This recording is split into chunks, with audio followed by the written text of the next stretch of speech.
Good evening, friends. I welcome you to this management development program, Strategies for Career Growth. I am privileged to have with me our chairman, CA Lalit Bajaj, our, I would say, very senior philosopher and guide, and I would also say, though she's senior, our friend also, CA Dr. Sangeeta Pandit. The speaker for today's session, Dr. Anitaji Madhok, coordinator, CA Madhav Kalani.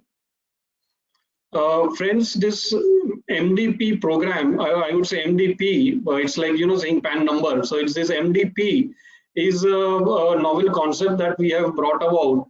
And, it's something that as chartered accountants, we must all be very, very much eager, I would say, to listen and imbibe some of the things that would be discussed today and in the series, the remaining part also of the series. But before we start today, I would now request our chairman, CA Lalit Bajaj, to kindly give his opening remarks. Thanks, Vishal Bhai. The guest faculty for the day, Dr. Anita Madhok, CA Dr. Sangeeta Pandit, who has been behind designing and planning this program, my colleague in the council, Vishal Bhai Doshi, coordinator Madhav Kalani, all the participants, seniors, friends, on behalf of WIRC, I welcome all of you. Friends, just to share with all of you that when we started this year, President's focus was always on developing skill sets of all our chartered accountants, brothers and sisters. And we have been keeping many seminars on technical aspects as far as direct tax, indirect tax, auditing and assurance, all other activities are concerned. But we have a strong thought process that we have to sharpen and develop ourselves as far as soft skills is concerned, relationship management is concerned, managerial skills are concerned. So let me share with you that this is an initiative in developing the overall skill sets of all our members so that we can really function to the best of our capacity in providing services to all our clients. This management development program is first of its kind in this year, and let me tell you and assure you that we are seriously intending to continue with various modules of programs in the coming months. As in this program, we are really thankful to Jamnalal Bajaj Management Institute, wherein they have really helped us in bringing on board the best of the faculties from their institute. And Sydenham Institute, as Sangeeta Madam is from Sydenham organization, and she is actually involved in couple of other initiatives also, and this is one of the initiative where she is a speaker, and again she is part of the organization team in planning this program. So let me tell you, like Jamnalal Bajaj, we are trying to have a conversation with couple of other high graded institutes wherein we feel so that we will be really enriched by getting experience and know-how from all those experts from those institutes. So those will be announced shortly, and I would request all of you that please be with us in all the initiative which we are taking on these lines, because your presence, your participation, which will really motivate us and enable us to keep or organize all these programs which are not very core in our profession, but which are very relevant when we try to engage into all our activities. Two initiatives which I would like to share with today's participants is we are moving ahead with our research forum, wherein Vishal Bhai from Regional Council is really taking lead and ensuring that the research forum can really catapult into a real research activity. And Sangeeta Madam is really helping us in ensuring that all our members are really enriched by moving ahead in helping us in conducting the research activity. So we are moving ahead in that direction. Second, we have started with mentorship assistance program, wherein we are trying to enrich our younger members and members who are looking for newer areas of profession to really mentor themselves on those aspects, so that they can really grow and enter into a newer sphere wherein they can really develop themselves in a thorough professional. So these were the two initiatives. With this, I once again welcome all of you, and I look forward for more and more participation and more contribution from all of you in all the initiatives at WIRC. Thank you once again. Thank you. Thank you, Lalit bhai. I would now request Sangeeta ma'am to kindly address the audience. Hello, everybody. Very good evening to everyone. Actually, our current chairman, CA Lalit Bajaj, is focused on being very innovative, being very creative in delivering his value addition sessions to the members. So when I was invited by him to ideate some sessions, I was just wondering what can we do in a very different way. And at that time only Vishal Bhai called me and made me part of the research committee. And there, delving deeper and speaking to chartered accountants, I came to the conclusion that there are so many chartered accountants who have been very, very successful in life. And there are so many who could not reach there, though they had the same potential, the same opportunities. And then when we delved deeper, we thought one of the things which was obstructing them is communication skills and strategies on how to navigate their career. So then we ideated about this, and Anita is a very close friend of mine. And in 2 hours, you will understand what she would like to explain to you. There are so many issues which sort of we create obstacles for ourselves, which once we realize what they are, we can reach our potential. And all of us have passed the final CA exam, which is one of the toughest. So all of us have the potential, but somewhere something is lacking, that we are not as successful as some of the other chartered accountants are. We have many chartered accountants who are CEOs of MNCs. We have chartered accountants who have started their individual practice and created a big name for themselves, who have become partners in the reputed CA firms at a very young age. So what is it that they have and others don't have? And all of us, it is possible for everybody to reach that level. So Anita, now the floor is yours. I think you've got the background about chartered accountants, so I'm sure this 2 hours would be a great value addition. And knowing you, I know that it would indeed be a value addition to the listeners. Thank you, Lalit bhai. Thank you, Vishal bhai. Thank you, Sangeeta ma'am. I would now request our coordinator, CA Madhav Kalani, to kindly introduce our expert speaker, Anita ma'am. Yeah, good evening, everyone, and indeed a great pleasure to be coordinating this event. And welcome, Anita ma'am, to this forum. And I think your suggestions and your inputs really help the fraternity in looking at the value addition points, which I think Lalit sir has envisaged. And this is indeed a great opportunity for everyone to interact with you. So Anita ma'am is the managing director of Open Spaces Consulting in Mumbai. It's a global professional HR system expert. She's a creative thinker and writer, and much sought after speaker, and an academician of a repute. So she's also a behavioral scientist and experienced trainer. Dr. Madhok qualified with an honors degree in psychology from Delhi University and MBA in HRD from XLRI Jamshedpur. Also, it was followed by a PhD in managerial leadership from Punjab University in Chandigarh, India. Her corporate career in India spanned over 12 years with DCM Group's SRF Limited and FMCG major Marico Industries. Looking at all this, I definitely am of the view that we are going to have a very enriching session, because this is something very different and out of the box, which we all professionals can actually discuss and see. So welcome, Anita ma'am, and the floor is to you to give inputs on your thoughts and how do we be that creative person in our profession. So Over to you, ma'am. Yeah. Thank you, CA Madhavji. Very nice of you to introduce me. And a very warm thanks to CA Lalit Bajaj, Chairman, and CA Vishal Doshi, Vice Chairman. And of course, my dear friend CA Sangeeta Pandit. She's been a very strong backbone to the development of the ideas on this program.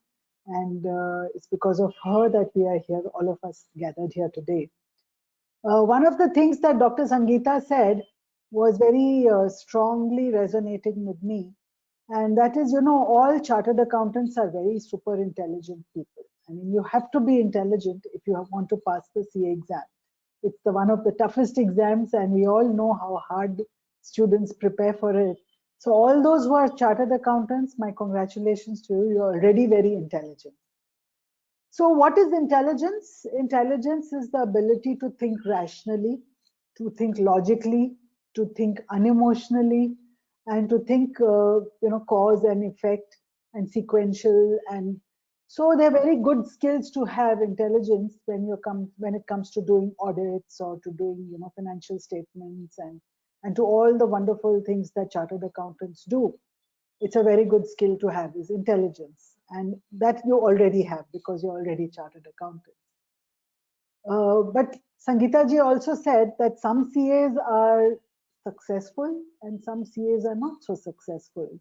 Some have risen the ladder very fast and some have not risen the ladder so fast. All are equally intelligent, all are equally potentially great. The difference here, my dear friends, is emotional intelligence. It's emotional intelligence that makes all the difference.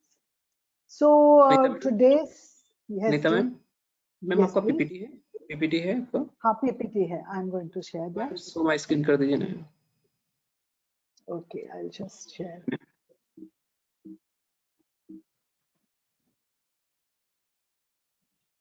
हाँ, आ गया. अभी आपका PPT on कर दीजिए ma'am.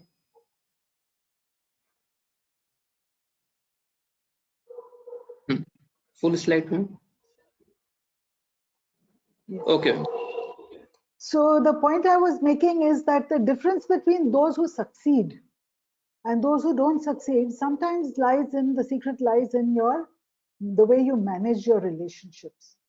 Two equally intelligent chartered accountants will conduct a similar audit more or less when it comes to doing an audit of a client. But one will be more easily received because he managed his relationships better and he was able to deal with the conflicts that may have arisen in a more logical way, in a more emotionally intelligent way.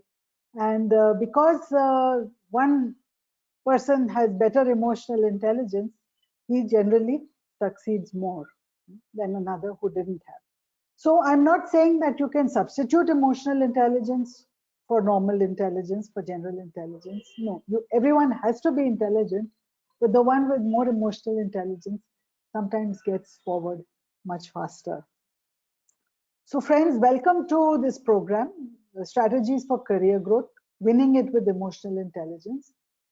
Today's day is with me, and we are going to take you down a little bit of a journey from now onwards till about 8 p.m.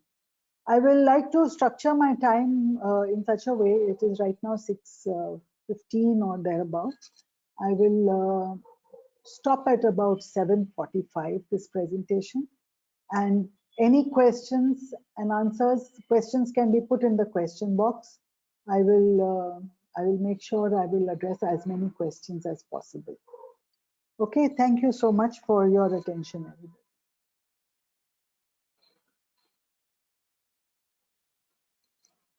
Okay, in 2016, Klaus Schwab, who is the founder and executive chairman of the World Economic Forum, and it's a place, the World Economic Forum, everybody knows, they meet in Davos every year, is the place where a lot of economic policies are figured out and are thrashed out. A lot of heads of state attend, a lot of industry leaders attend this forum.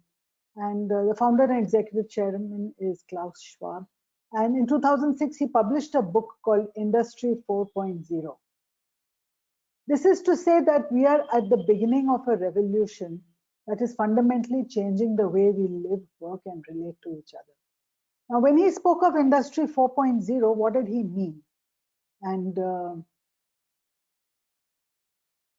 I think you can see my panel also over here, or you can only see my screen. Okay, I will continue. So Industry 4.0, Industry 4.0 is about how the world is going to be in the future with technology advancement and with the way artificial intelligence and cyber revolutions are coming in. According to Klaus Schwab, the first industrial revolution was when things got mechanized.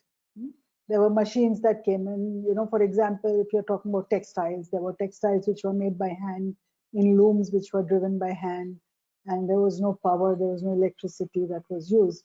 So the first industrial revolution happened when mechanizing came in, steam, water power, electricity came in, machines were invented. The second industrial revolution happened when there was mass production, assembly line, batch production. There was proper electricity and good power generation. The third industrial revolution happened sometime in the 70s and 80s when computer and automation started coming in. And today we say that although computers are definitely here and a big ubiquitous part of our life, they don't go away. Everywhere you wake up in the morning, you look at your mobile phone to see what's the time and what you have for the day. You enter your house and you ask Google, hello Google, how is things?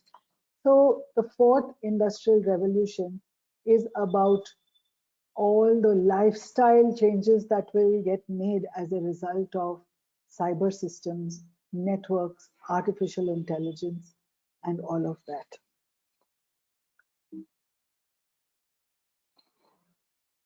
So the future of work is what it's about. Today we are in COVID times and everyone is talking about the new normal and how things have changed forever. But if you ask me, in the COVID times, we have accelerated our approach to Industry 4.0. We have seen this particular session could have been a face-to-face session in an auditorium or in a classroom or a training room somewhere, but today it's being delivered on the technology.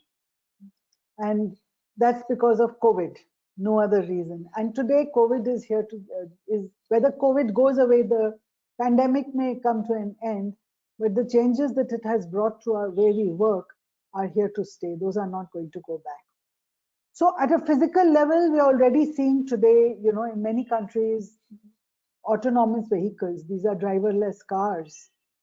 And you just get into the taxi or into a train and there's no driver there. It's just a computer that's driving the train. It's just a computer that's driving the car. And they're autonomously driven. Of course, in India, we are still a little far away from that, but there are many countries where many cars, such cars and vehicles do exist. We are looking at 3D printing. So today, if you have a heart valve that needs to be replaced, you don't look around for somebody who will donate you a heart valve, nor will you go to a factory or a plant or a manufacturing facility to make a heart valve. You will get a 3D printed heart valve made out of special materials which are very similar to the human tissue, and that is ready for transplanting into your heart, which is custom made, exactly the same size and dimensions that your heart is. So 3D printing is also here to stay. Advanced robotics. Today is the most sought after are the robots. Everyone, especially post-COVID, a lot of people have bought robots to clean their houses and dishwashers, which are driven by technology to clean their dishes because these skills became suddenly very much in demand. So new normal is here to stay and it's only accelerated Industry 4.0.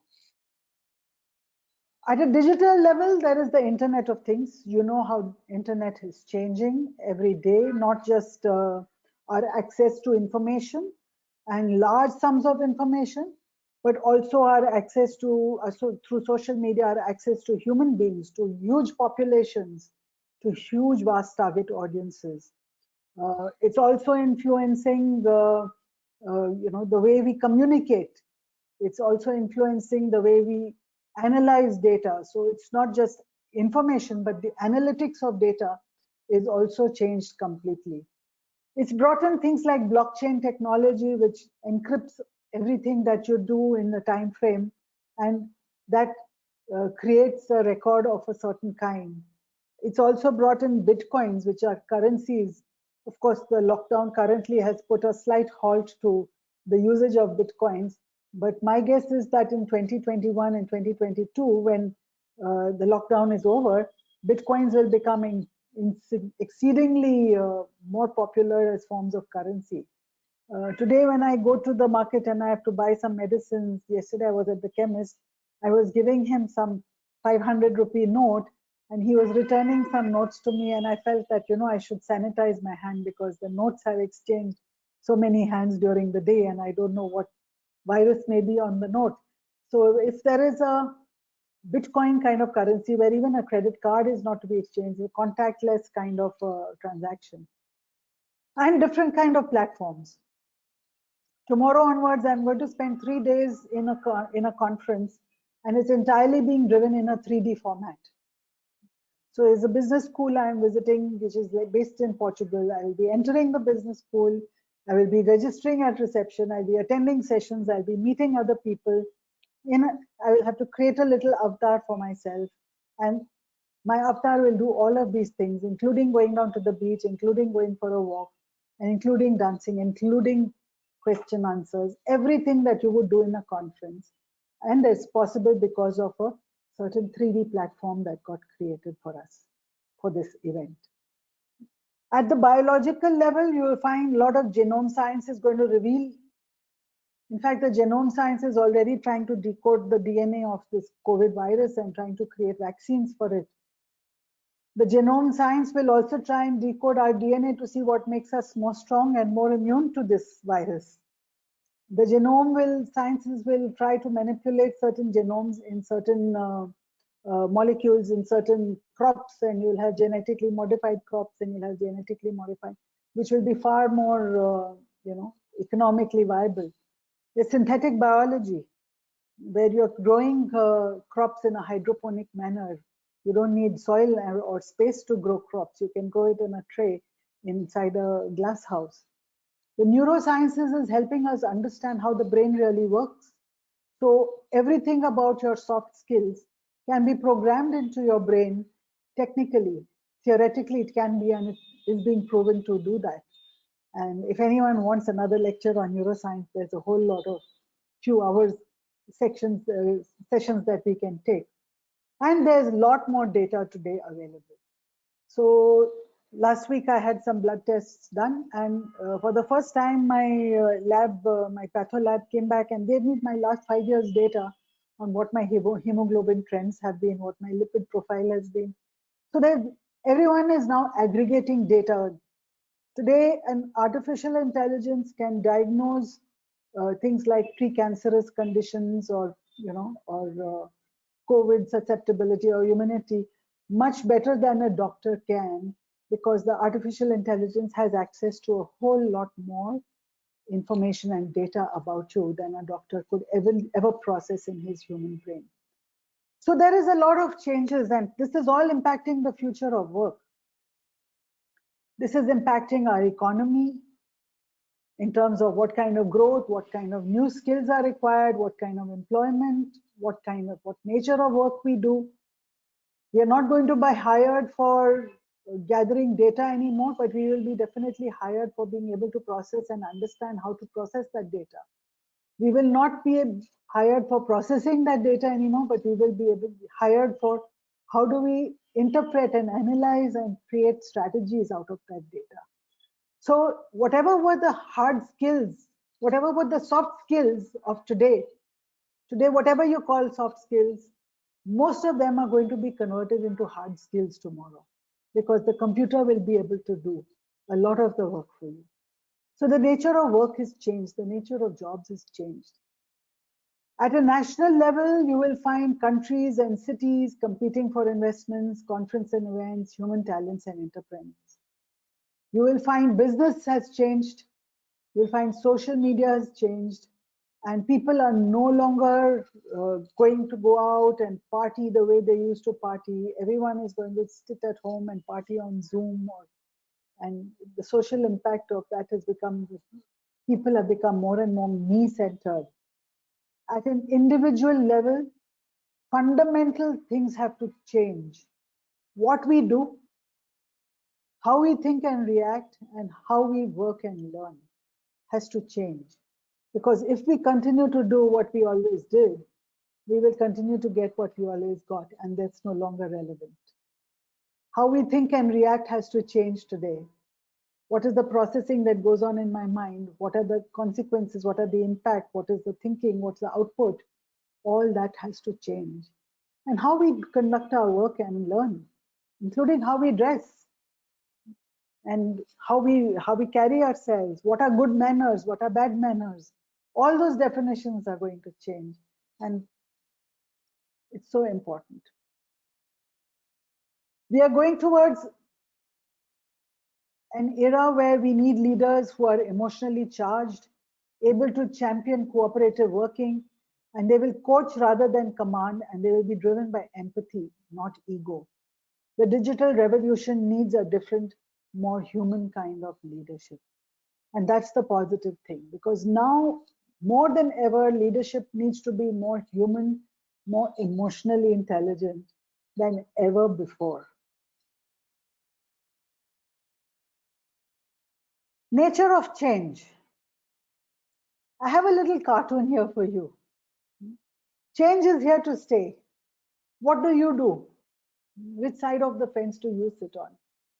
So there's a Dilbert over here, and his boss is asking, did you make the changes I asked for? So he says, it depends. Do you remember what you asked me to change? He says, no. Then he says, yes, I made the change. But then there are two sides of the fence. Either you can resist the change and say, hey, listen, we are going to go back to the way things used to be before COVID, and it's going to go back. Nothing is going to change. It's just a temporary blip on the horizon. Or some people will say, hey, listen, a lot's going to change. Let's adapt to that right now, here and now. So which side of the fence do you want to sit on? Do you want to be the ones who will resist and say, hey, let's continue doing things the way we did? Or are you going to adapt to the situation and take it on and move the next level and do things in a fundamentally different way? Okay, we now move to what is emotional intelligence. I'm going to skip a couple of slides here.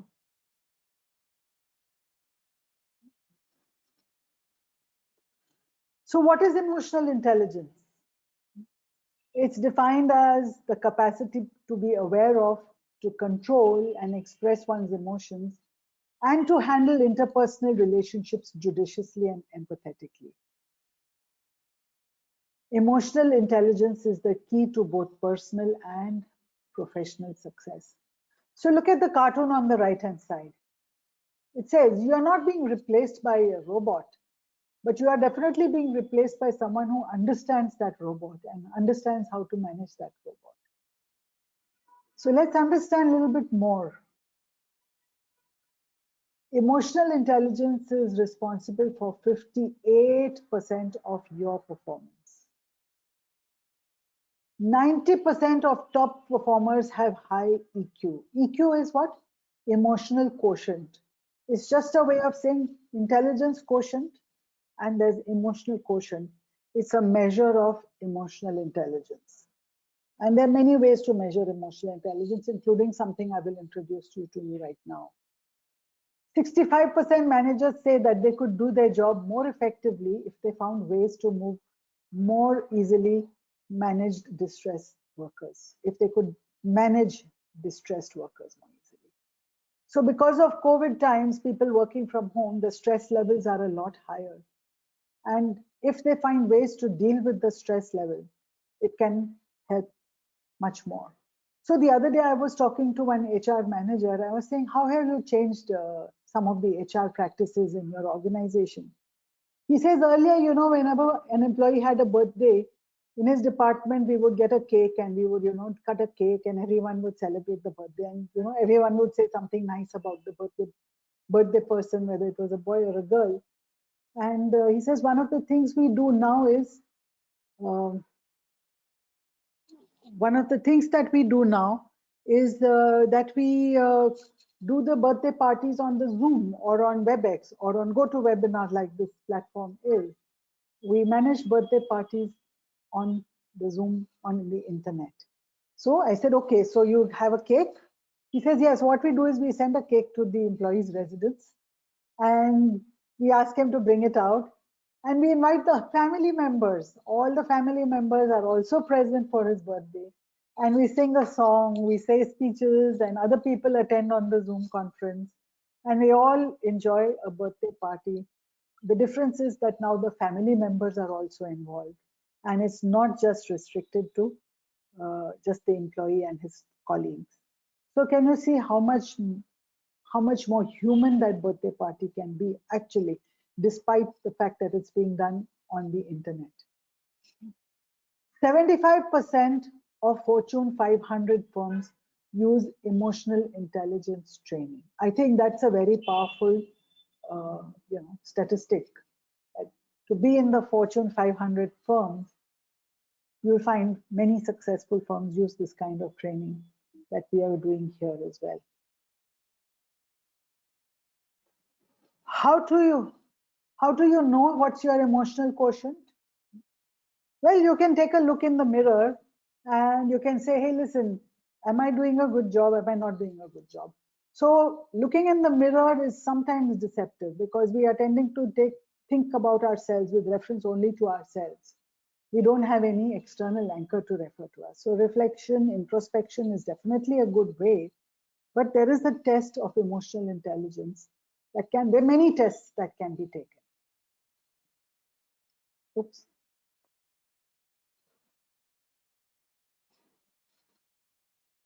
I'm sorry.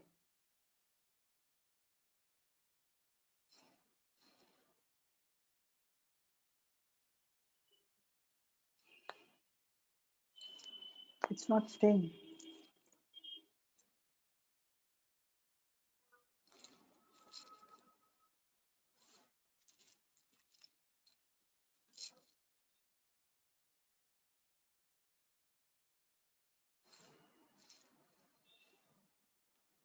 That was an important slide.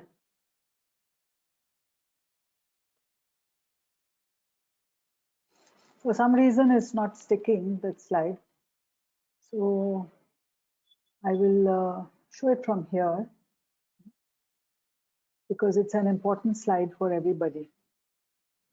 So I don't know if you have received it or not, but earlier this morning I had sent a small little handout for distribution amongst all of you who are attending. And I can see a large number of attendees, almost 50 attendees are there present in the column, I can tell.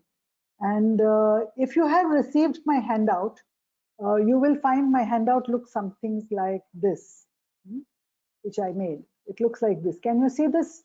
I'm sure you can see it. Okay, so it's a letter which I have written to you, all participants of this program. And the fact that success in life is not an accident, but it's the result of your choices, your attitude, and your mastery over your actions and thoughts. So it's about introducing myself, and it's about the session, this letter I have written to you. And this is also, I have given you a small little questionnaire. If you have already taken the questionnaire, well and good. If not, after this program, you will get to receive my handout. It will be available on the website for a download. And you can download this document and you can take an assessment, which is like a questionnaire where you simply have to answer certain questions. So there are so many questions about something called emotional awareness. And you can say, I am totally unemotional at all times, or you can say my feelings are always clear to me. And if you're at 0, then you say I'm unemotional. If you're at 4, you circle 4 and you say my feelings are clear. If you're somewhere in between, you can choose any option that you like from here, depending upon what your response is. So the sum total of all the circles here will give you the total score on emotional awareness over here. Similarly, there are questions on emotional management, social emotional awareness, relationship management. And then there is a scoring key that will tell you how much you have scored. So I'm closing this now. Once you have taken this questionnaire, what I'll ask you to do is to assess yourself and assess what your emotional intelligence is all about. So there's four dimensions here: emotional awareness, emotional management, social emotional awareness, and relationship management. And if you have scored 0 to 24, that means this is an area where you need to enrich yourself more and you require some attention and development. If you have rated yourself between 25 to 34, it means that you are functioning quite effectively. You can consider what are your strengths. If your emotional awareness is your strength, self-awareness is your strength, then consider strengthening that. If your social emotional awareness you've scored a little low, then consider your area for enrichment is this one. But if you have scored 35 to 40, then you have very good skills, and then you use your best skills to leverage and develop weaker areas. So friends, I hope you have understood how to use this tool that I wanted to share with you.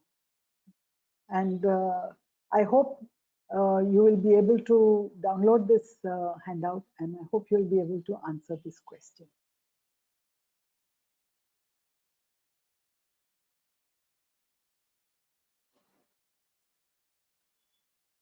So how to apply emotional intelligence?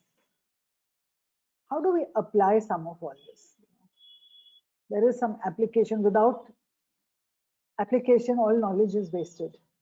So knowing your emotional quotient score is good, but without application, what is the use? So what I have done is I've tried to look at some typical situations that you will find yourself in. Many of you will be employed in organizations. Many of you might be independently practicing, or many of you might be practicing in a small chartered accounting firm. And depending upon what your situation is, you can say at work, it's either boss relationships, or you can say client relationships also, because if you're an independent practice, then the client is the boss, isn't it? So work or boss relationships. So find out what your boss expects from you, first of all. And this is the difference between very good chartered accountants and great chartered accountants. The ones who are great and successful, they try to find out what is it that the client needs from you. They do not say, hey, listen, I have this big body of knowledge and I have the knowledge of all the processes and the tax and the refunds and the way it works and the financial regulations. And here I am, you can use this from me. No, that's not the way to go. In management, we always say be customer centric, and the boss or the client is the customer. So all chartered accountants need to learn to hear, and this is where your social emotional intelligence comes in, to understand what is it the boss expects from you and try and empathize.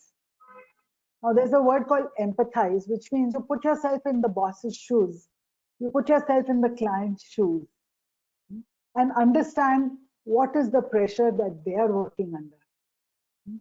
What is their personal life about? What is the context in which they're operating? What is the deliverables that they have in their organizations? So once you empathize with your boss or your client or your stakeholders, you will find that your entire body of knowledge will come to the rescue in meeting your boss's expectations. So it's great to be a great chartered accountant, but unless you're relevant to your boss or your client, it is not going to reap any long-term dividends for you. So just remember these things, that if bosses play favorites, which they do, every boss has a favorite, and there's nothing wrong with that, because some employees deliver better than others. And in same with the clients, they are aware that lots of chartered accountants in the market, And sometimes the chartered accountants, they prefer one chartered accountant over another, because one chartered accountant delivers to them what they want and how they want it, without compromising on the financial regulations, etc. But even clients have their favorites. And if bosses play favorites, if you are one of them, great, wonderful. But if you're not one of them, be strategic as to how you play back. Everybody doesn't have to be on an equal platform all the time. It never works that way. Know when it is time to part ways with a boss that holds you back. If a client becomes too constraining and demands too much of bending from your side, or a boss demands you to compromise too much, then you know when it is time to resign and say, okay, I cannot. If you're considering a new job or a new client, first you must think about the kind of clients you would like to have and then look out for them. Consider the kind of boss you would like to have and look out for them. And it's true of life, you know, I mean, we'll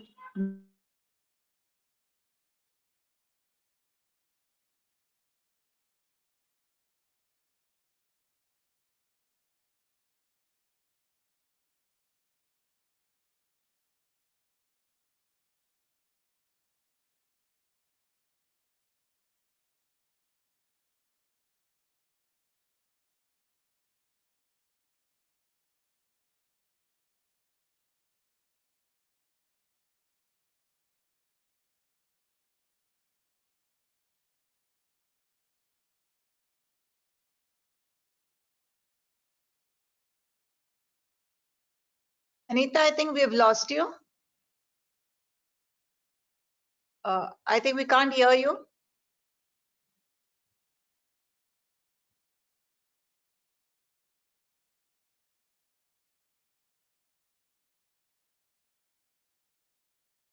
तो मैं network शायद lost हुआ है शायद से।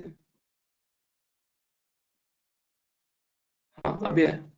I can see बोलिए Anita ma'am, something बोलिए। here. Am I audible? Yes, I think. Yes, please. Yes, you know, has competitors. Even if you're a solo chartered accountant working alone, you know, you're working in independent practice, your peers are people whom you network with and people whom you collaborate with for delivering, you know, client engagements. And there's always a peer group. There's always people who are your equals and whom you have to manage those relationships with, and you have to. So the first thing is, with regard to your peer group, is to look in the mirror. Look in the mirror. When I say look in the mirror, I don't mean just actually get a mirror and look in it. What I mean is reflect. Reflect upon how your day is gone. Reflect upon that relationship with the other person. Reflect on who the other person is. Try and understand what his context is, his or her context is. Try and understand what he or she wants out of life. So reflect.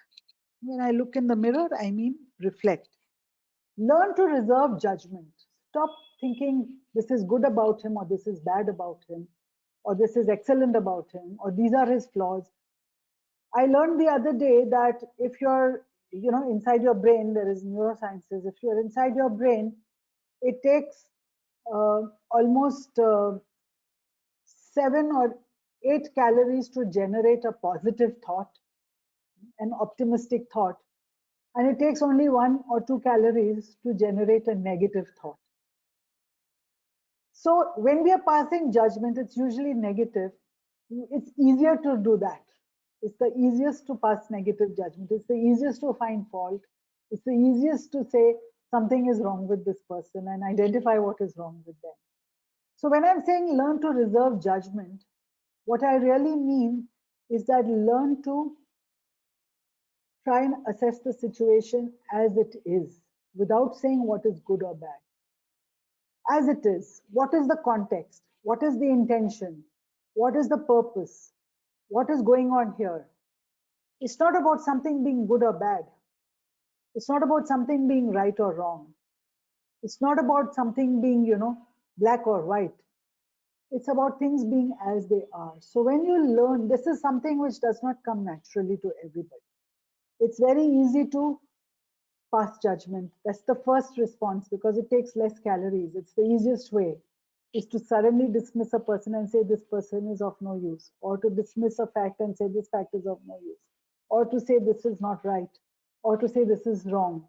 But when you reserve judgment, you say, okay, this is what is happening here, and this is what context it is in, and these are the people associated with, these are their expectations, these are their contexts, these are their personalities. Okay, now let us say, what opinion do we have, good or bad, about this? So unless you reserve the judgment, unless you reserve your judgment, any opinion, any reaction that you give will be premature and will be definitely destructive. So the first reaction is always destructive. A proactive approach needs some consideration, some time to reflect and think. Never insult people in public. Allow your peers to save face. If someone is saying something to save his face and to cover his backside and to, avoid being humiliated or avoid saying something that he's ashamed of, so allow that to happen because that's only human. Especially if it's in a public situation. You don't need to cut people in public and tell them something is wrong with them. You don't have to be the loudest person in the room. You don't have to be the one who speaks the most in the room. You don't have to be the most best dressed in the room. You don't have to be the biggest egoistic person in the room. You don't have to always win. It was only Donald Trump. For him, he never lost in his life. And when he lost, how badly he lost. So don't strive to always win. It's okay to take a little setback now and then. It's the bigger picture, it's the larger journey. It's okay to divert from reality for a few minutes and for a little bit. Avoid full face-off situations, direct confrontations, complete debates, and avoid debating. Find ways to discuss rather than debate. Find ways to reciprocate. If someone has paid you a compliment, find a way to pay it back. If someone has done you a favor, find a way to, if someone has saved your face, find a way to save his face next time. Appreciate others because everybody has a lot of good in them and everyone has a need to be appreciated. Avoid gossip. So many times, you go to a canteen, in any canteen, and you'll find people are talking ill about the organization, or they're talking ill about their bosses, or they're cribbing about what happened today, and they're generally venting out a lot of frustration. But tell me, anybody wins in that? Does the organization win? No. Do you win? No. Does the listener win? No. Does the person who's venting out or gossiping, do they win? No. Nobody wins. Everybody loses. So why gossip to me, according to me, gossip is a lose-lose situation. Everybody loses, nobody wins. And manage your boundaries. A most effective manager and a chartered accountant is one who knows when to say, what to say, and when not to say, when to keep quiet, when to act and when to withhold action. To manage those boundaries in a peer group, it's very important. You don't have to say everything and blurt out whatever is in your head. There needs to be some filters in your mind which need to be in place. Subordinate team members. So if I'm a boss, if I have a chartered accountant, I have some article clerks working under me, or if I'm a boss and I have other CAs working for me or other non-CAs also working for me, it's a different ball game. You are not just a leader, you are a team leader. You're not just a player, you're the captain of the team. And good players not necessarily make good captains. If they do, it's a wonderful bonus, but generally it's not true. So for example, in our cricket team, you see Sachin Tendulkar was one of the greatest players the world has ever seen. What a genius. But when he was offered the captaincy, He tried it and then he refused. He says, I'm sorry. I'd rather be a good player. I don't want to have the headache of managing the team, and I'm not capable of being a team leader. So team leadership, if you want to be a team leader, team leadership skills are skills that can be learned, and emotional intelligence helps you learn these skills. And this program is part of the ways of learning what team leadership is also about. So remember one thing, employee trust must be earned. If you walk into a room full of article clerks who are going to be reporting to you from now on, they're all sitting in their seats and wondering, okay, this person is the boss. I don't know whether I'm going to like him. I'm not going to like him. I don't know whether I'm going to trust him. I'm not going to trust him. I don't know whether I can work with him or I can't work with him or her. Employee trust needs to be earned. It's not going to come straight. So when you walk into a room, expect people to be open to being trusting, but don't expect trust 100% to start with.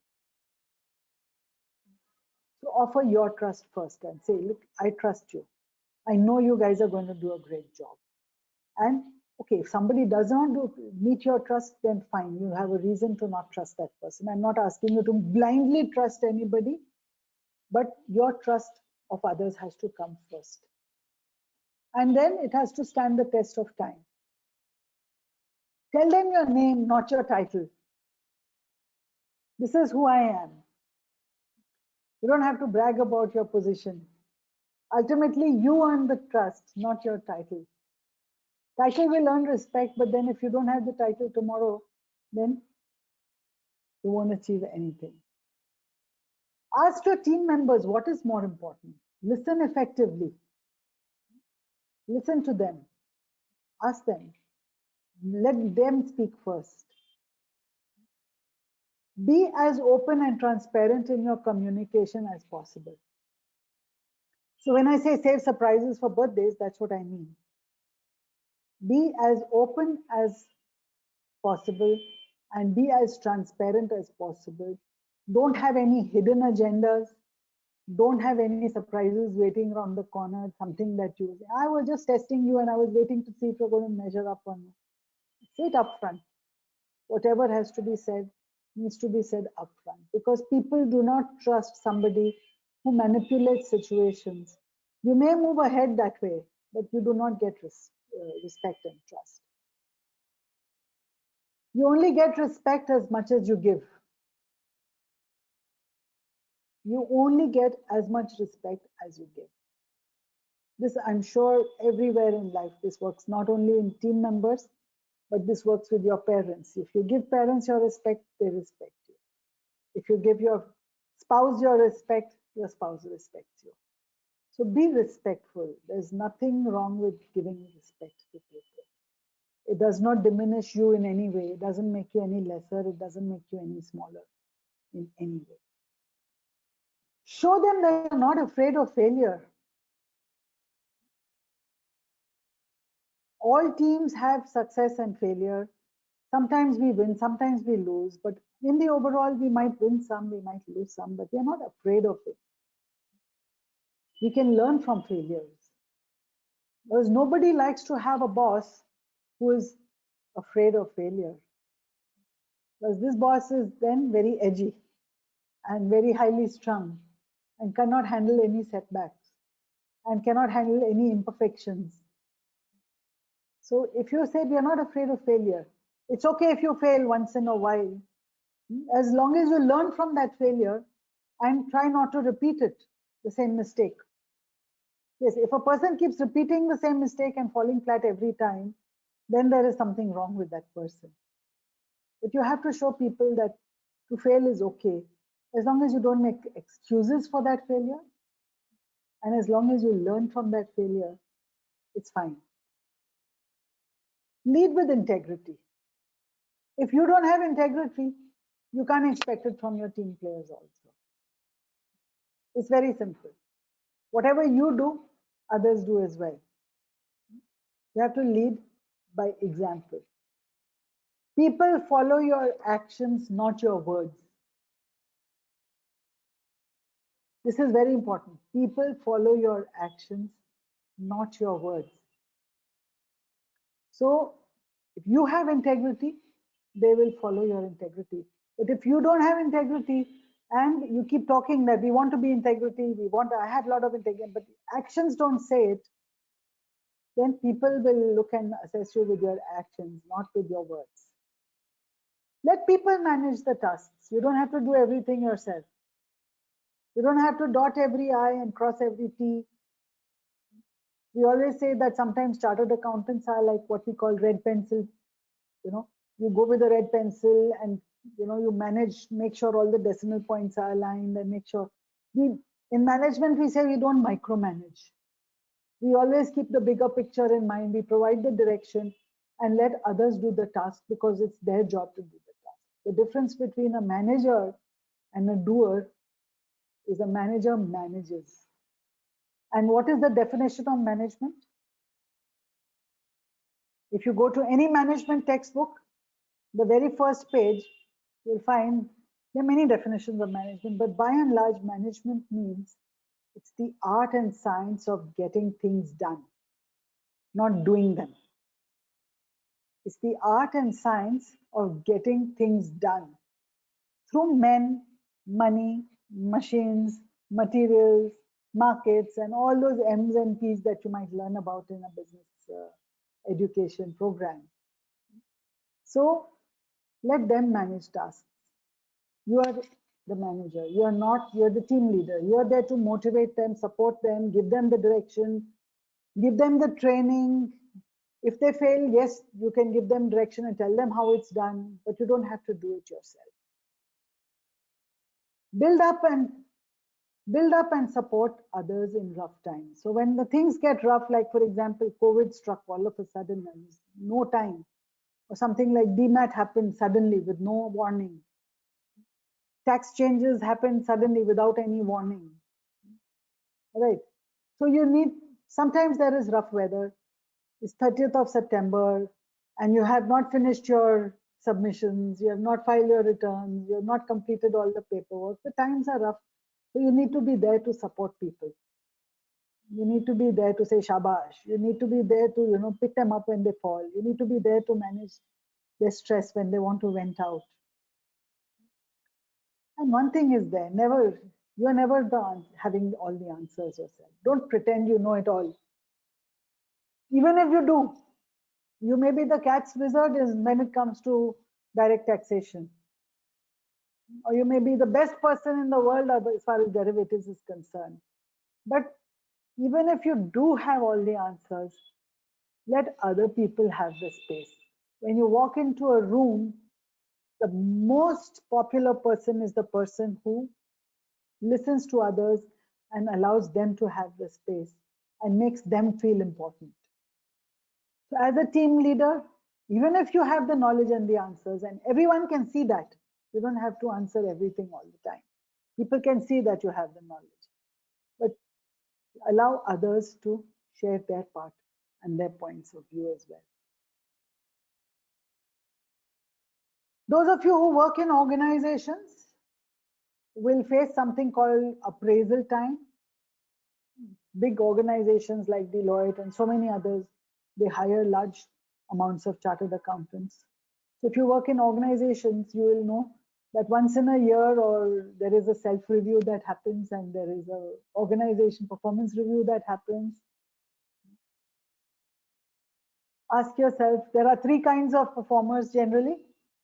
Three kinds of performers: underperformers, average performers, and overperformers.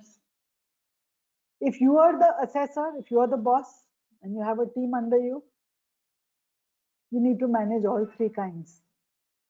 How will you manage underperformers? You need to detach and put aside your feelings at this stage. You need to not get too emotional in your management of that assessment. Otherwise, we say, "Arey, he's an underperformer, but he'll feel bad, no? So let me give him a good rating." I can do a full 5-day program on appraisals and how to evaluate and assess underperformers, average performers, and overperformers. Average performers, you need to be patient about them. You need to find ways in which to develop them and train them so that they become excellent performers. Average performers are the backbone of any organization. Not everyone is excellent. In any company, any organization, any business, any setup, the average performers are 75% of your population. They're just average, they're everyday people. They come to work, they do a reasonably good job, and they go back. They are the backbone of the organization. So don't say that this person is just an average performer and dismiss him. He's a vital contributor to the business bottom line. Average performers make the wheels of the organization run. I had once a CEO whom I was coaching, and the CEO told me, Anita, you know, I would be very happy if I had an organization full of average performers. All I have to do is to give them good goals, not very exceptional goals, give them average goals.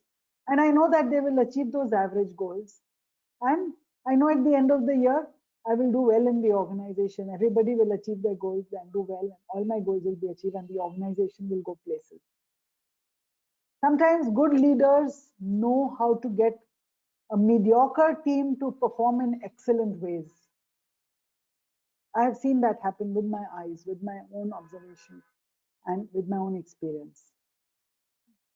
A team of average performers can produce excellent results, outstanding results. So put aside all your beliefs. This person is average. He's nothing great. Push those aside. It's not true. If he's average, he's an asset of the best kind. And be patient about results. Things take time. Rome was not built in a day. Organizations were not built in a day. It takes time to build everything. If you have a person who's an overperformer or exceptional performer, you need to praise them, not flatter them. I can say, okay, you know, I love the way you submitted that project report. That project report was superb. It was excellent because it had everything in place. There was no errors. It was well formatted. It drove home the message properly. You can describe and you can praise everything about that project report and about the person. And the person will feel, yes, I know I did a good job, and everyone's appreciating what a good job I did. And I know what more I need to do. It builds confidence when you praise a person. It builds the confidence. But when you tell a person, when you flatter a person, even if you flatter an average performer, no one takes you seriously. And what is flattery? When you say, hey, you are superb, you are fantastic, you are wonderful, you are the top employee, and you are a fabulous person, and you don't know what you're really, flattering him for. People use flattery to manipulate others. So when you're flattering a person, you're only building an ego. You're not reinforcing the right behavior. The person thinks, oh, I'm the greatest person, and no one can now question me. So he doesn't know what he needs to do more of. He doesn't know where he needs to improve. He doesn't know anything about what really he's good at. So don't flatter a person, but definitely praise. And there is a lot of difference between what is praise and what is flattery.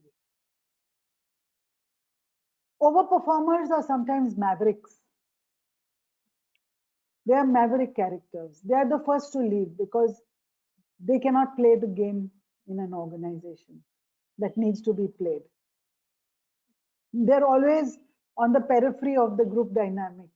In a team, they will never be in the center playing with the rest of the team. They will be on the outside doing their own maverick, independent thinking, and they are normally not team players, overperformers. Normally not team players. So if you're managing overperformers and they need to move, you can let them go. You can run the organization on great teamwork with an average set of employees as well. So overperformers rarely stay. And if they stay, that's wonderful. Emotional intelligence in work-life balance. There are lots of tips that are coming your way, lots of do's and don'ts that are coming your way. And here are some more lessons. And the first is, at this stage, I want to stop and request everybody, all of you participants, please start putting your questions in the question box. Please start putting all your questions in the question box.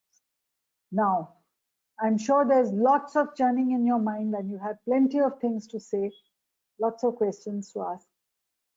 Put it now and we'll come back to your questions very soon. I need to see the questions. I'm looking at the question box right now. Please put your questions in the question box right now. I hope everyone can see the question box. So work and life, this is part of what I call this is part of what I call my Live Life and Love Work series.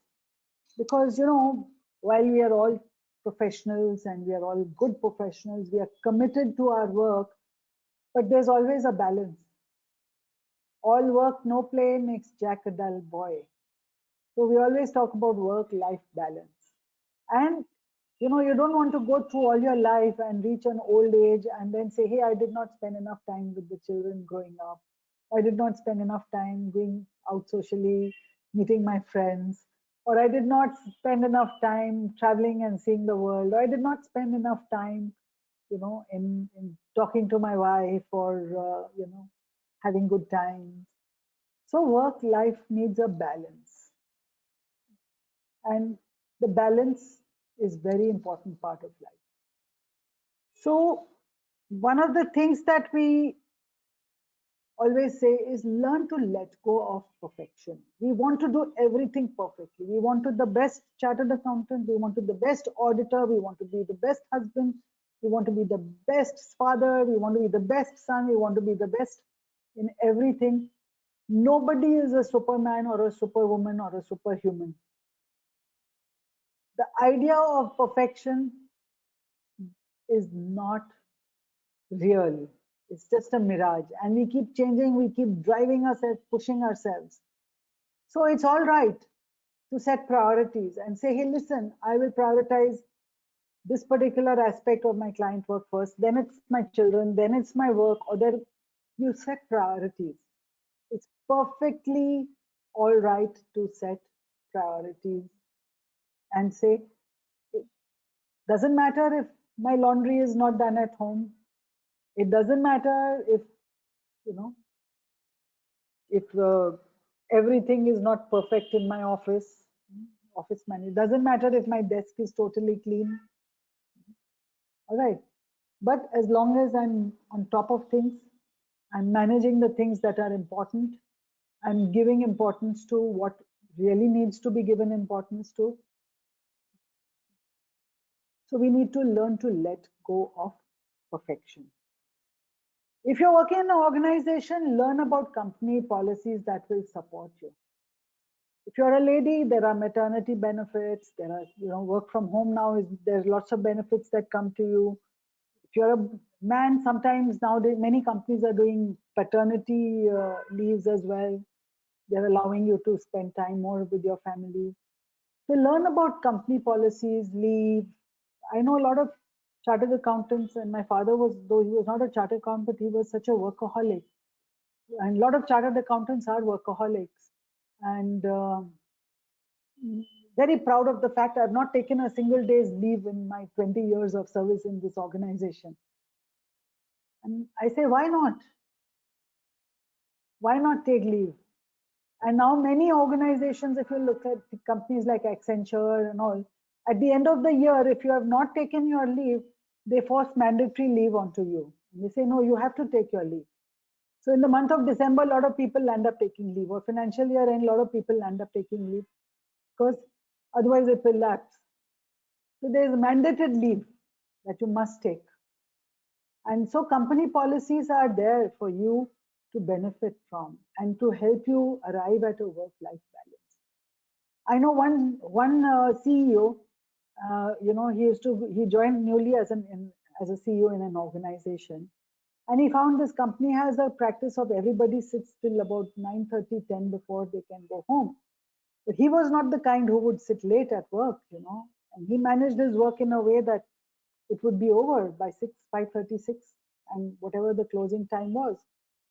So if the closing time was 5:30 in the organization, he would go around, he's the CEO. So he would go around and he would see those who are sitting at work. And he says, I can't leave now because there's so many people still working. How do I leave? It looks funny.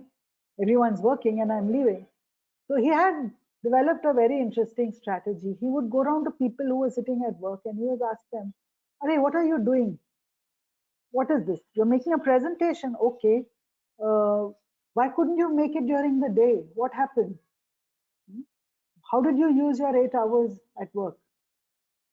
So he would coach and counsel every employee who was sitting late in a way that would help that employee finish the work by 5:30 or 6 the latest and go home. He said, now go home. Your presentation is done. Now you go home and go home. Your wife and children are waiting for you. So I know at least one CEO who did that. And this is now coming more and more. The work-life balance, work from home is becoming extremely stressful. Sometimes you are working in a global environment and you're at work 24/7 because somebody is waking up in America and yours, you know, bedtime here. But now work from home, more and more HR people I talk to, they're saying we are going to now start defining working hours in a very different way than we used to define working hours before. And new solutions are coming to work from home and how you define earlier it was easy, you know, you go to work, you switch on a button and I'm at work. When you come home, you switch on a button, I'm at home. But now that boundary is very blurred and diminished. So you're finding people are sitting on their computer terminals for many more hours than is really needed or is really healthy for you. So new policies are coming which define work timings, work hours, work commitments in different ways. And one more thing is happening is that we realize that when you're sitting from home, your work goals also will change. Because what you can accomplish working from home vis-a-vis what you can accomplish going to office is very different. So your performance goals, etc. will also. So all company policies are going to change that will help achieve better work-life balance. Establish boundaries at work. I've seen very often one of the big problems, especially in financial companies, and I've worked very deeply with many of the big consulting firms where there is a lot of chartered accountants. I find one person is a workhorse and everybody lands up giving work to them. So this girl was there, she was doing her work and she's doing her colleague's work, and then the boss comes at 6 o'clock and says, do this also by tomorrow. And she says, okay, I will do, yes, sir. So she was unable to establish boundaries, unable to say what is my work and what is someone else's work, unable to define. So I'm not saying you have to very tightly say, I'm not going to do this because it's not my work. No, but find a way to make a boundary so that you do the work that is your work, that is your role. You're able to influence others and you're able to play a role rather than do only tasks. So find ways to play a role which has boundaries, which has guidelines, which has channels, which has priorities, rather than doing a task alone. Use technology to your advantage. Today, everything is so technology enabled, everything. And I don't need to say, you know, starting from calendar invites, so your timing is, you know, well managed, etc. So use as much technology. More and more is going to be available to you. Prioritize your time. Be selfish about your me time. One thing is there, we find those who are successful in life, in organizations, in life, as whether as independent practitioners or as organizational managers, the ones who are successful, they give themselves me time. They will go to the gym to work out, or they'll find the time to work out for themselves, or they will, you know, make sure that on Saturdays, Sundays, they take their family out, or they will make sure they love to go out for dinner, so they'll go out for dinner, or they'll make sure they like to have friends over, they'll have friends over. This is your me time. Time where you satisfy all your needs for meeting, greeting people socially, yourself, self-care routine, and your food habits, etc. So be selfish about your me time. Seek a network of support. Everybody cannot be made happy all the time. Some amount of guilt is natural. When I'm at work, I'm guilty of not being with my family. When I'm with my family, I'm guilty about not being at work. So just imagine guilt is a natural consequence. I cannot do justice to everybody. So when I find a balance between work and life, some amount of guilt will happen because not everybody will be able to be satisfied. Okay, I have this slide and I was thinking that what do I need to teach chartered accountants about money and finance? And all chartered accountants are great at doing this. And I also realized as I'm talking to you that this 1,000 rupee note that's there in the graphic over here is now obsolete note. So I might want to change that. But yeah, so please disregard the fact that this note is obsolete. This is a graphic which has come from another presentation I made maybe before some time. So imagine there are 2,000 rupee notes over here instead of 1,000 rupee notes. So make a budget, track expenses, take stock of what you spend, write down an honest budget, manage your finances. The reason I put this slide is that very often we are looking at other people's finances, we are helping them manage, but we don't manage our own finances well. And these are all things you will advise other people. If you're a finance manager for managing personal finances of other people, you make a budget, you tell them to make budgets, you tell them to spend money successfully, etc. Make smart investments. All these advices you know. When you spend money successfully, when you can borrow and rent, then don't buy. If you can borrow something or you can rent something, don't have to buy it. If you have the money, put it in a house that you will live in rather than pay rent. Treat your credit card like it's cash. So don't think of credit card as something, which think of it as if you're actually spending money. A lot of people think credit card is here to, I can spend more money. Spend what you have and not what you hope to make.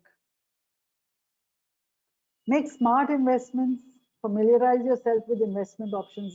Of course, I don't need to tell this to chartered accountants. Take advantage of retirement plans.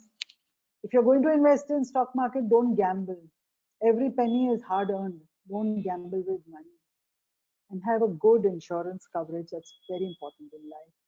And think about retirement plans. Today's youngsters don't think about what they're going to do in the future and how they're going to manage their futures. But it's time to think about good retirement plans because everybody, you get to the age of 45, 50, and then you realize you didn't plan for your retirement, and perhaps it might be too late to start thinking then. So start putting aside something in your retirement. Life is a very lonely place. Especially working professionals, it's a very, very lonely place. And we have to create life for ourselves rather than for others. We have to do what we have to do rather than wait for others to create a life for us. So eating properly and exercising, once you start exercising, you start becoming more positive, more optimistic. It's the ones who don't eat properly and the ones who don't exercise, they're more negative in their outlook. There's a direct correlation between what is in your gut, your bacteria in your gut, and what your mind is. There's a direct linkage between your gut bacteria and your brain waves. The neurosciences is proving that. There's substances called endorphins which exist in your gut and exist in your brain, and the two are very much linked. So if you eat well and you exercise, your gut is good, your mind will be positive as well. It's the first secret of being positive and optimistic in your outlook. Get outside. Of course, today you have to wear a mask and be socially distant. And if you're going into a closed space, wear a visor as well. Sleep 8 hours. Okay, 7 hours. Okay, 6 hours. Whatever amount of sleep you need, but don't feel at the end of the day, I didn't sleep enough. Reach out to people. Don't wait. That fellow is very egoistic. He will never call me. I'll wait for him to call me rather than call him. No, you need to take the first step. Reach out. It's your need more than anyone else's. Cut toxic people from your life. So if someone's not good for you, it's better you're without this person. Loneliness is normal. In lockdown, a lot of people were feeling so lonely, unable to cope with that loneliness. And when you're on your own, it's also a degree of freedom when you're by yourself. So solitude and freedom go hand in hand. The more people you're with, the more adjustments you have to make, and the more boundaries you have to create. At solitude, when you're in solitude, you're by yourself, you have full freedom of thought and action. And you don't need someone else to do something rewarding. You can do something rewarding for yourself. You can do it for yourself. Something that you can give yourself a pat on your back, order in a great meal, or go out somewhere, take a travel or a tour option, or so many things. People and relationships, where does emotional intelligence play? What is the role emotional intelligence plays here? Just imagine that the ability to manage stress in a relationship means being able to regulate stress and remain emotionally available. If you are stressed out and you go home after a stressful day at work, you will not be emotionally available to your children, you will not be emotionally available to your wife and your elders in your family. So if you can manage your own stress at work and your own stress in your office relationships, you will be emotionally available too. So if you develop techniques and ways of managing stress, eating right, exercising, taking deep breaths, doing a little bit of yoga, doing your pranayam, doing your meditation, the more you manage your stress means the more you are available for other people. The ability to recognize and manage emotions, the more you learn, okay, this means this kind of feeling. A lot of times I had one person in my class once, and he was says, I don't know whether I have emotions or not. I don't know whether I have feelings or not. And I sometimes get this turbulence in my heart. I don't know what it's about. So he was unable to recognize emotions. They were there. Everybody has emotions. And everyone has emotions to the same level and the same degree. But to learn to recognize it and learn to manage it. So for example, anger or irritation. Everybody gets angry. It's not just you or it's not just me. It's a natural response. So for example, take Mahatma Gandhi. When he was in South Africa, he got thrown off the train. He was angry with the British. He says, okay, now you have to quit India. You can't continue to rule our country because this is not the way we want to be ruled. How you transform that anger, or how you deal with that anger, how you channelize that anger into positive energy is very important. So for example, I was coaching someone last week and he says, you know, those people had come to fix the air conditioner in my room and they left such a mess over there. So I got verbally very angry with them. Why they didn't clean the mess and go. I said, what happened? No, nothing happened. The mess stayed over there. I lost my mind, I lost my temper, and I lost everything. So losing your temper means losing everything. You lose your health, lose your, how you use the energy from that. Identify what are your triggers. So in case of Gandhiji's trigger was the fact that the British were ruling the country and treating us as if we were not first-rate citizens. So when he was in South Africa, the Indians were asked to get off the train. He was not allowed to get on the train. He was thrown off the train. He was angry with that. So he says, okay, now I'm angry, so what do? This is my trigger. My trigger is the British rule in India. And he transformed the anger into a positive movement that brought so much of energy to so many people, and the British had no choice but to leave the country. So he recognized his emotion, he managed his emotions, and he transformed the emotions into energy. If you look, what is the word emotion? Emotion means something that puts us into motion, something that moves us, something that drives us. If we did not have emotions, we would be doing nothing. We would be just static, stationary, and because the world doesn't move on anything but emotion. The world moves only on emotion. The world does not move on logic and rationale. The world moves only on emotions.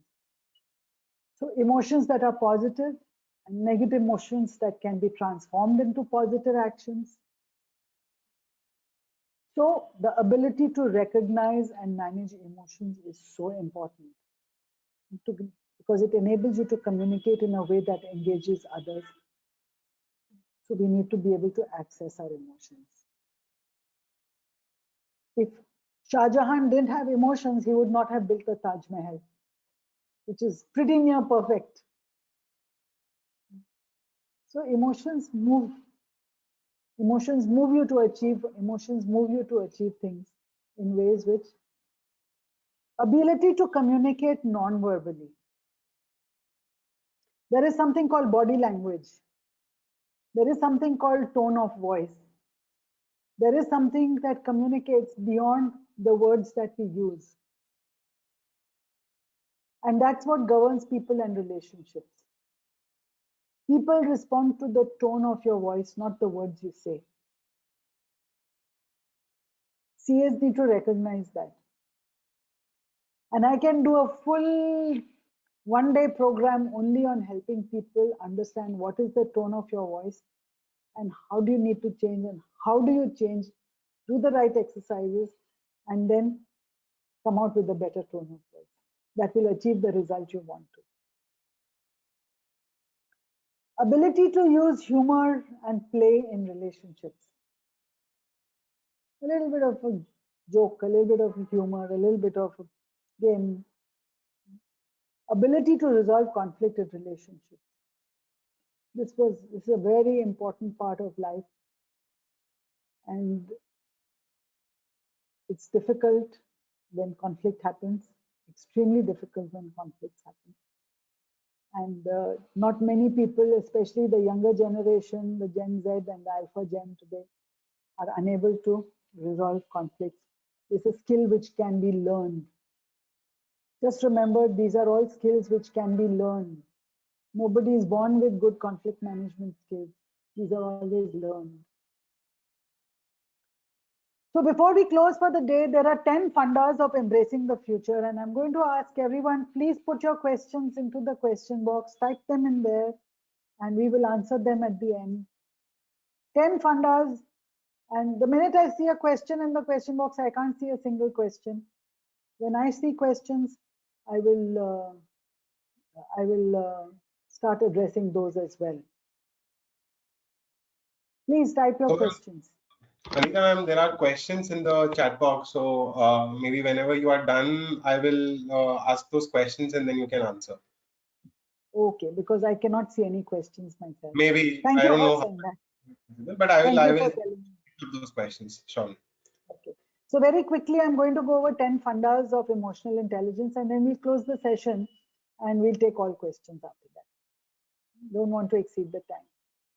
First funda of emotional intelligence is that the brain takes its shape from what the mind rests on. So if I think positive things will happen. If I think negative things will happen. And literally, the universe expands to fill that which the mind rests on. So focus on the right things. Second funda is change is inevitable and embracing change encourages development.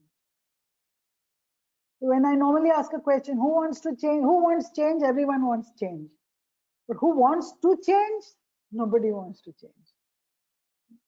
All right.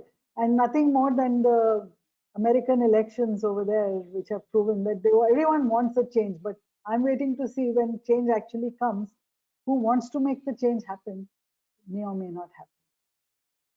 But change is inevitable and embracing the change encourages development. So the first, okay, I don't know what the funda one is. Don't just do something, sit there. We don't have to be constantly reacting. Sometimes stop to think and reflect. Mother yourself a little bit. Be your own mother. Pamper yourself. Do what it needs to be done to take care of yourself. Third funda, there is a reptilian brain inside you. That's called the amygdala, which is somewhere over here inside you, which is the seat of all the anger and all the reactivity and all the devil and everything. It's all inside your head. And it's called the reptilian brain because it developed in mammals, it developed in the chain of evolution when the reptiles came on Earth. That's the amygdala over here. So you need to ignore sometimes what that is saying. And there are techniques and ways of doing that. And we can look at some kind of training there. Fourth funda is silence your inner know-it-all. I know all the answers. I know it and I want to say it. Keep it quiet for a bit. Fifth funda is seek out new perspectives. When you listen to others, you say, okay, aisa bhi hota hai, like something like this happens. Okay, I didn't know, something like this also happens. It's possible. Different people think differently. Funda 6 is try something new and slightly scary. Go on the edge and take a step forward and see. Because otherwise you will stay within your comfort zones and not question those comfort zones. And when you're in your comfort zones, this brain is a muscle. And when you don't exercise the muscle, it gets out of shape and it becomes a lump of fat and flesh.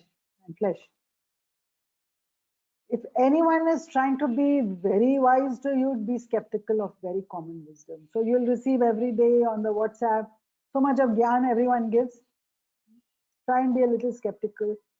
Look at the reason why the person is saying what is being said and question everything that you accept about others. Learn to live with uncertainty. I think COVID times have taught us this more than anything ever before. That things are so uncertain, and who would have imagined this degree of uncertainty? There's a VUCA word. Funda 9 is say, oh really? Now when I was making the slide, I asked, my daughter said, what is this? What do you mean by oh really? And I say, oh really means that, it could mean you're questioning somebody. It could mean that you're not taking what the other person is saying very seriously. It could mean you want to know more. It could mean so many things. So immediately after today's program, those of you who are watching from home, all right, those of you who are watching from work, the next person you meet and the next person who gives you some gyan or some funda, you just say, okay, oh really? See what answers you get. And that gives you a way to expand your mind, expand your horizon and broaden your perspective in a way things don't. And the last funda 10 is shed your old skin. So important to reinvent yourself, to get rid of the things that don't work and not serving you no purpose, relationships that are serving you no purpose, ways of responding to relationships that are not serving you a purpose, things that are sabotaging your own life that you do. Sometimes we sabotage ourselves also. Time to shed all those old things. And remember, everything happens for the greater good. This slide is very powerful. This slide is very powerful one for building your emotional intelligence, because whatever happens, even if it is COVID and COVID comes home, everything happens for the greater good. There is a larger positivity there. Even if it doesn't feel right, there's a positive intention and it's a gift from the universe. Trust the future because there's a greater good happening. Begin the day positive. In fact, I have a formula in the morning when you wake up. First of all, be grateful for everything that happened the day before that and all that you have to look forward to for the day. Say thank you to the Lord and to whoever you pray to. Say thank you for everything that I have, because there's so many who don't have enough of all this.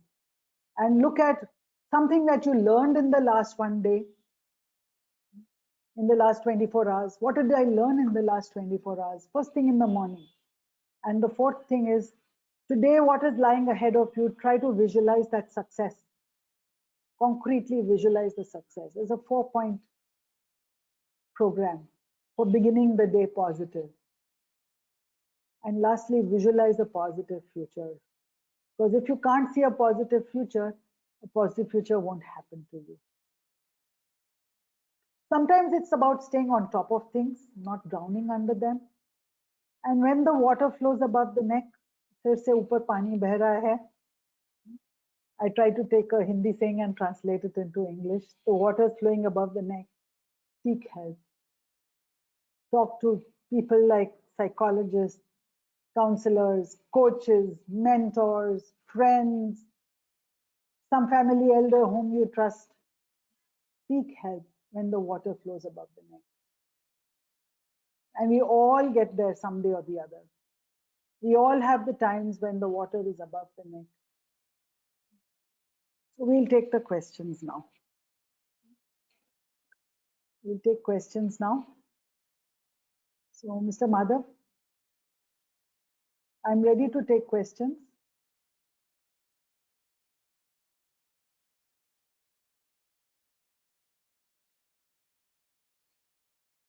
Mr. Madhav, are you there? Yeah, ma'am, I'm there. Sorry, this call came. So now we are ready for questions. I'm through with my talk and Okay, presentation. great. I hope people have enjoyed. Yeah. So I'll just start with the first question. So one of the member has asked, after seeing the number of pending work or client work, going to office without doing the exercise and also sitting late in office, how to change this attitude? So it's a generic question from all those people who are like practicing. It's like a lot of work is there, and obviously you need to pay attention to your health also. So how do we manage things together with this load, and when you know that the work is never ending? So what should be carried forward to the next day? How should we better plan the work? So in management, we say it's about productivity. It's not about your tasks. It's about how productive you are. And the word productivity means different from work. It has a different meaning. So I have work to do, yes, but how productive am I? It holds the key. And there's a direct correlation between amount of time taken for self-care in eating right and exercising well and being positive and meditating for a few minutes every day and your productivity. There's a direct correlation. So the more time you give yourself, the more productivity you have, the less that pile of tasks becomes at the end of the day. And there is a faith and there is data, there's research, there is experience. You know, I make sure I exercise 1 hour a day. There is experience. You ask people who exercise and see how productive they are. See, the most productive people, they make sure that they exercise. They make sure they make time for themselves. So the more the self-care, the more the productivity.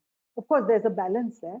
So 15 minutes time invested in self gives you 15% more productivity. That is my experience and that is my faith. And it's not about doing tasks, it's about being more productive. Okay.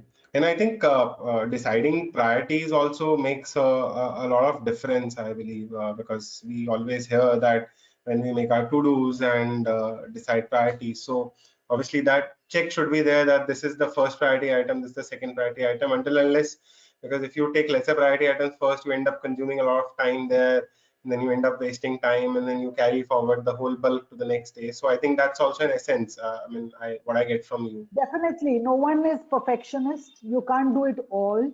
So in that big pile of tasks, you know, just organizing yourself, making a list of things to do. There's things that are, you make a, you know, when you make a list of things to do, sometimes we do it, you know, we just write down item number 1, 2, 3, 4, 5, 6. These are all the tasks I have to do. So instead, I always advise people, you divide your page into 4 sections like this, and you say that I need to have things that are urgent, highly urgent, and not so urgent, things that are important, you know, highly important, not so important. And now you start writing all the tasks that you have to do in these 4 quadrants. Perfect. And when you write the tasks in these 4 quadrants, it becomes very apparent things that are urgent and important will get the first priority. A very simple way to write your things to do list. Everyone has a things to do list. I have a things to do list. Everyone writes it down. So you write down a list of things to do. Don't make it a long list. Put it into 4 squares. Urgent and important, only important, not urgent, not important. Right. Your priorities get set immediately. Simple Great. tools like this. Okay, great. Yes.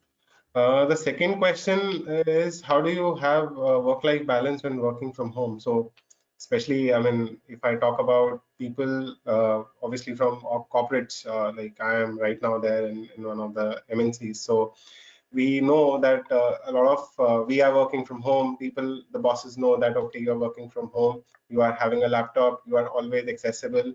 Obviously, when you are home, the expectations of the family members are also that you're working from home, have some share of work to be done. So how do we manage that kind of work-life balance when you're actually working from home and with the family? Yeah. Any tips? When you're working from home, it becomes like a seamless, working only. And when work starts and when work stops and personal life starts, there's no boundaries. Now, most Correct. of the HR managers whom I have met, they have recognized this and they're in the process of framing policies. As I mentioned earlier, they're framing policies in building certain boundaries to allowing people some work-life balance. Most HR managers I have met. And for some people, it's a blessing in disguise. I know, for example, I have a son, he lives in Auckland and he's had a small baby who's 3 months old, 4 months old. So for him, working from home seems to work better because he's able to juggle things better for now. Correct. But after a while, it will become difficult to define those boundaries also. So work from home calls for certain multitasking, juggling skills. And if both husband and wife are both working from home, then you have to match your day schedule so that one takes care of the baby and the other is working from home, or you have to find some elder in the family to take care of the baby when the others are working. So there is no fixed formula, and a lot of HR managers are trying to create policies that are going to enable work-life balance when working from home. They're going to start defining hours of work and hours of meetings and hours of tasks doing tasks, because everybody, the meeting becomes more priority and the task becomes less priority, whereas the tasks are as important as the meeting. Correct. Sometimes the meetings are more of a waste of time and they've taken away time from your task. So there are solutions that are being thought of and can be thought of also. And at times you don't have to attend all the Zoom call and the Zoom meetings. You can attend some of them and give time to the rest of your life as well. Yes, yes. And one more thing that HR managers are doing now, they know that if people are going to work from home, there is more potential to look at a lesser workload and spread that out over 2 people. So the same job can be spread out over 2 people sometimes, or there's, 3 people can do 2 people's jobs, and we adjust the, the wages and the salaries and the compensation accordingly, so that people are not as loaded as they would be, when they're working from home. So that's Correct. another thought that is happening in HR circles. How do we, give people lesser chunks of work, and so that those chunks can at least get done? Because when we give people the same amount of work, half of it is falling flat because it's not able to be accomplished. Correct. So Correct. more realistically setting workloads and work targets. Understood. Okay, so we take the next question. So there's a question how we can treat an employee who is always making mistakes. So yes, in this profession we play with numbers. The chance of errors should not be there, or the errors may cause like huge amount of issues or problems for us. So obviously, if a person is there who is actually continuously making mistakes either with numbers or anything, so how do we look at that, and how do we deal with this situation? Okay. So this is an example I take very often, that someone has submitted an assignment to me and is full of errors. So what do I say? Now there are 2 ways of responding to this broadly. One is I can say, oh my God, this person has made so many errors, let me do it myself and blah, blah, blah. And I fire the person. I say, look at you, you're always constantly making mistakes. You don't improve and you don't do anything. And so when I do this, what I'm doing is I am criticizing a person. So when I criticize a person, what happens is I diminish his self-esteem. He feels that, okay, you know, my boss is anyway going to do it all, so I might as well keep giving him this work. He's going to yell anyway, so I might as well give him the same quality of work. Or his boss is going to feel, or the subordinate's going to feel, oh my goodness, you know, I'm not good enough and I don't deserve anything good in life. So the self-esteem is suffered. And we call this criticizing. However, when we give constructive feedback, is a different way of saying the same thing. We focus on the issue, not the person. And I'd look at him and say, listen, you know, Mr. So-and-so, there is 25 mistakes on this page. Not 24, not 26, exactly 25. And I point them out. Now he cannot argue back because it's a fact. And it's not impacting his personal life. I'm not saying you are lousy or I'm not talking to him as a human being. I'm just looking at the issue. I'm not looking at the person. When I say there are 25 mistakes on one page, all right, okay, there are 25 mistakes. Yes, I know there are 25 mistakes. Once you have got an acknowledgement, yes, there are 25 mistakes, you need to get into what we call a problem solving mode. Okay, why did these mistakes happen? When I'm solving a problem, I'm asking, why did these mistakes happen? The person said, you know, I had 25 phone calls in between and I was busy attending those phone calls, and therefore I could not. Every time I got back to the computer, it made a mistake. Okay. So, or the person could say, you know, that, you know, when you were giving me a dictation and you're giving me instruction, I couldn't hear you clearly. So now you have to tell me much more clearly. Or the person could say, you know, my finger is a little broken, it's hurting. So when I type on the computer, it's paining very much. Or when you ask the question, why, you look at problems and you get to the cause of the problem. Very often we don't get to the cause of the problem. We just said the subordinate's making mistakes and will continue to make mistakes. But we don't get to the cause of the problem. Cause could be, okay, I didn't do the spell check, or I didn't do the totals, or I didn't check the columns, or I didn't do the checklist properly. Get to the cause of the problem.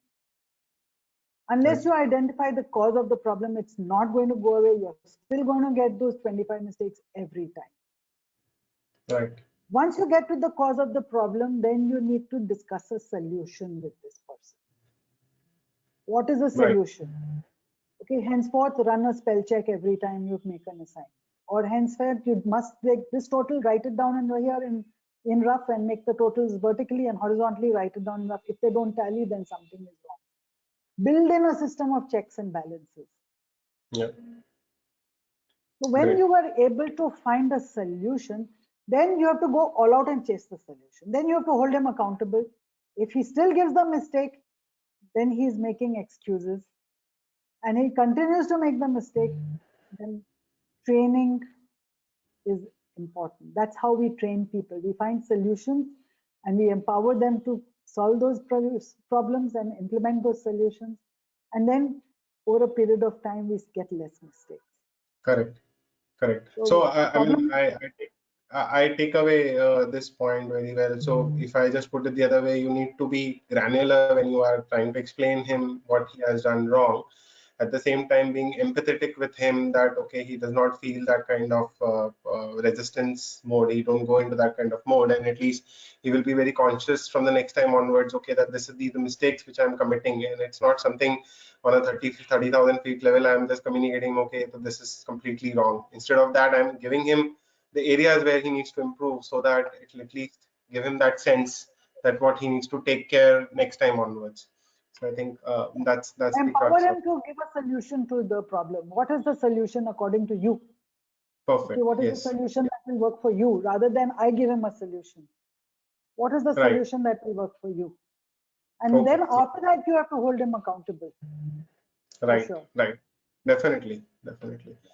Okay. So we move on to the next question. So the next question is, how do we, what is the way out to keep overperformers with the firm? So it's a very valid question. So when people are performing very well or they're high performers, obviously the pay packages and the iterations, and how do we manage everything so that the person who is actually performing stays within the firm itself, with the same name instead of not moving. So how do we ensure that? Any couple of things which you would like to highlight? So those who are top performers, the mavericks, the ones who are innovating, they're actually rewriting your standards, they're rewriting your textbooks, they're rewriting the processes, you know, because they're so maverick characters, they're high performers, exceptionally high performers. You have to recognize the psyche of a high performer. It's different from the psyche of an average performer. The psyche of a high performer craves recognition because he's not part of the team, he's not run of the mill, you know. He's not like a team player. He's an outstanding person. He stands on the periphery of the group work and the teamwork. So he craves recognition because he doesn't get it from his peers. So he craves recognition, number one.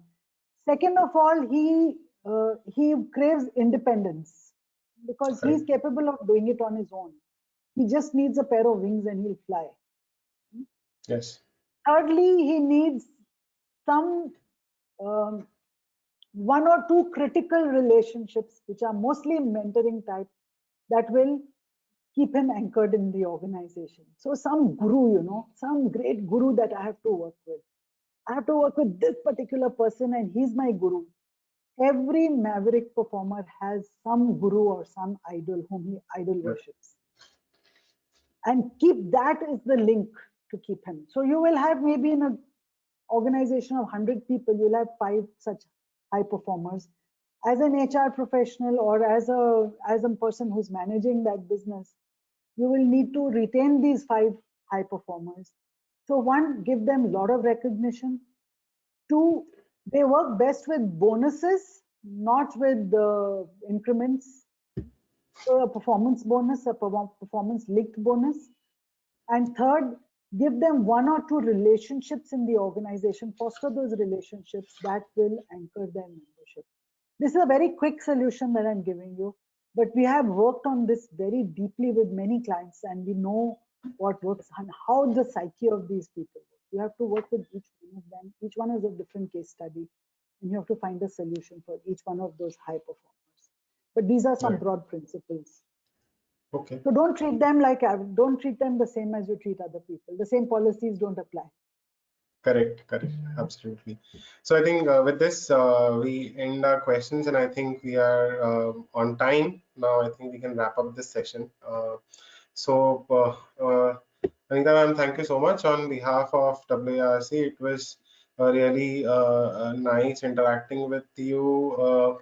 And we actually didn't realize that these are the softer aspects of the whole thing, I mean, the whole profession. And these are like really important things to be taken care. I mean, from starting how the transition to technology is taking place, and at the same time how to be emotionally quotient, how do we maintain that. At the same time, we are also equally planning our finances and work, and how do we rate the performers, how do we take care of the underperformers. So it's really the softer aspects which we generally don't realize in our day-to-day mundane work. So it's really helpful, and these insights really we will carry to our offices, and I think it's something which is great. And thank you so much, ma'am, for giving a glimpses of this. And I think every topic is a bigger topic in itself. Thank you so much, and we'd like to interact with you again on this forum. Thank you so much on behalf of the class. Thank you so much. Thank you to all the participants. Yes, thank you. I'm just showing one slide which is giving our contact details in case anybody wishes to see. I don't know if you can still see the slides. In case anybody wishes to contact us, you can feel free to contact us. Yes. Okay. Thank you. Thank you so much. Thank you. Thank you. Good night. Thanks. Bye-bye. Good night.